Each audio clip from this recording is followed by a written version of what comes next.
बच्चों, आपके सामने 100 शब्द प्रति मिनट गति का डिक्टेशन दे रहा हूँ। डिक्टेशन से पूर्व बताना चाहूँगा कि राजस्थान हाई कोर्ट की वारंट्स निकल गई है और आज ही निकली है। जिन बच्चों को इसमें समय रहते फार्म भरना भी ज़रूरी है। अगर किसी बच्चों को कोर्ट से संबंधित रेखाकृतियों की आवश्यकता हो तो वे मुझसे संपर्क कर सकते हैं। इसमें सारी आउटलाइन कोर्ट से रिलेटेड एक से एक बढ़िया आउटलाइन बताई जाएगी। मेरा मोबाइल नंबर है 9414842949। Yes, dictation start. 100 शब्द प्रति मिनट गति। उपाध्यक्ष महोदय, आज मैं देश के गन्ना पैदा करने वाले किसानों की स्थिति की तरफ आपका ध्यान दिलाना चाहता हूं।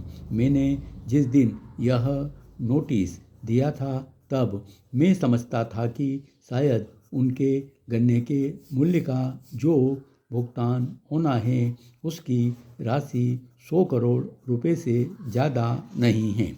लेकिन आज ही मैंने अखबार में पढ़ा है कि 400 करोड़ रुपया देश के गन्ना पैदा करने वालों को चीनी मिलों से लेना है। आज उत्तर प्रदेश में जो स्थिति है उसको मैं अलग से क्या कहूँ। उसकी गंभीरता का अंदाज़ा इस बात से लगाया जा सकता है कि जब से बजट अधिवेशन चल रहा था तब से बराबर इसके लिए हम लोग लड़ रहे थे।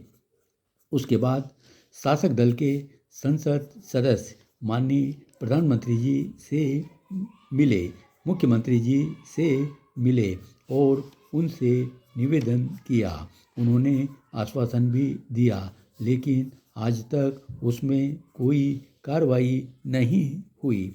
मेरी जानकारी के अनुसार उत्तर प्रदेश के मुख्यमंत्री इस सिलसिले में 10 दिन में एक बार दिल्ली जरूर आते हैं, लेकिन अभी तक उत्तर प्रदेश के गन्ना किसानों को कुछ नहीं मिला। बिहार की यह स्थिति है कि करीब 5 करोड़ रुपया अभी भी किसानों को लेना है। इस बार जो कुछ रुपया किसानों को दिया गया है उसका हिसाब कुछ नहीं है। जब बिहार विधानसभा में बहस हो रही थी तब किसानों के प्रतिनिधियों ने कहा कि किसानों का जो रुपया बकाया है उस पर ब्याज मिलना चाहिए। इस मांग पर वहाँ के मुख्यमंत्री ने कहा कि जब मूल नहीं मिल रहा है तो ब्याज क्या मिलेगा। अतः वहाँ के मुख्यमंत्री भी मानते हैं कि यह मामला कितना गंभीर है। यहाँ अभी हाल में एक कानून पास हुआ था कि जो किसानों का बकाया है उस पर ब्याज मिलेगा, लेकिन मैं सरकार से कहना चाहता हूँ कि वह मिलता नहीं है। मूल्य ही नहीं मिलता है तो ब्याज कहाँ से मिलेगा। उपाध्यक्ष महोदय, इस बीच डीजल का दाम बढ़ गया है। करीब करीब सब जगह बिजली के दाम बढ़ गए हैं।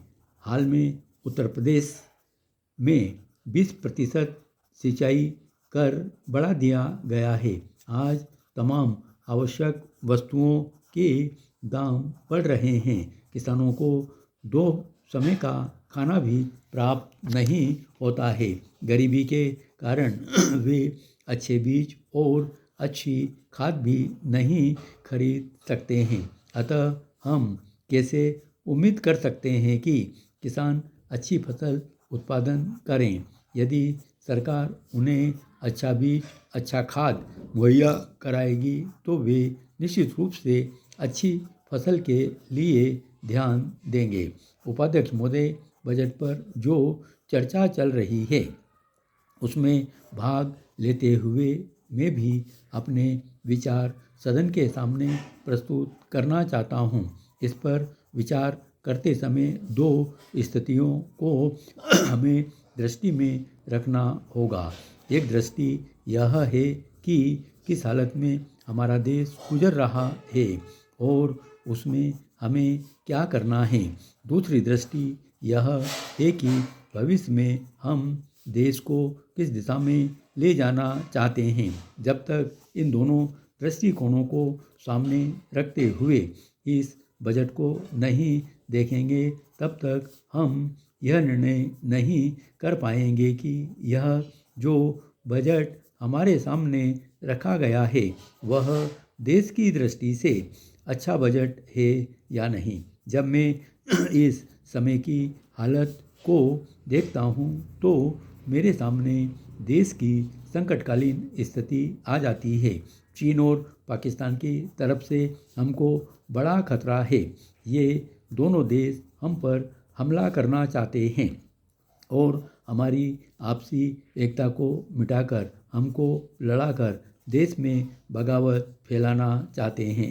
इसके साथ ही साथ जब मैं पिछले बजट को सामने रखता हूँ तो मुझे यह कहना पड़ता है कि आज का बजट चाहे जिस हालत में भी रखा गया हो, बहुत सुंदर बजट है। एक ईमानदार कोशिश हमारे वित्त मंत्री महोदय ने इस बजट को तैयार करते समय की है, लेकिन एक राजनीतिक की दृष्टि से जब मैं देश के भविष्य की ओर देखता हूँ तो मुझे यह कहने में कोई संकोच नहीं होता है कि कोई खास समाधान इस बजट से नहीं निकलता।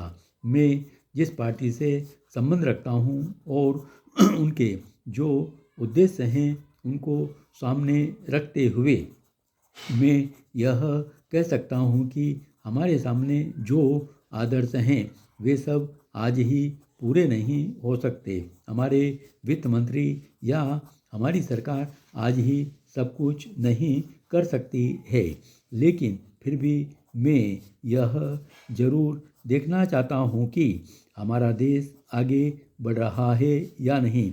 जिस दिशा में हम आगे नहीं बढ़ रहे हैं उसे देखकर मुझे निराशा अवश्य होती है। जो प्रस्ताव कांग्रेस अधिवेशन में पास हुआ उसके मूलभूत विचार मैं आपके सामने रखना चाहता हूँ। हमने वहाँ यह निश्चय किया था कि 5वीं पंचवर्षीय योजना खत्म होने तक देश की जनता की प्रतिदिन की ज़रूरत की चीज़ें पूरी कर दी जाएंगी। इस दिशा में हमारी कोशिश जारी है। साथ ही सरकार इस बात पर भी ध्यान दे कि पंचवर्षीय योजना पर कार्य सुचारू रूप से चल रहा है या नहीं। धन्यवाद।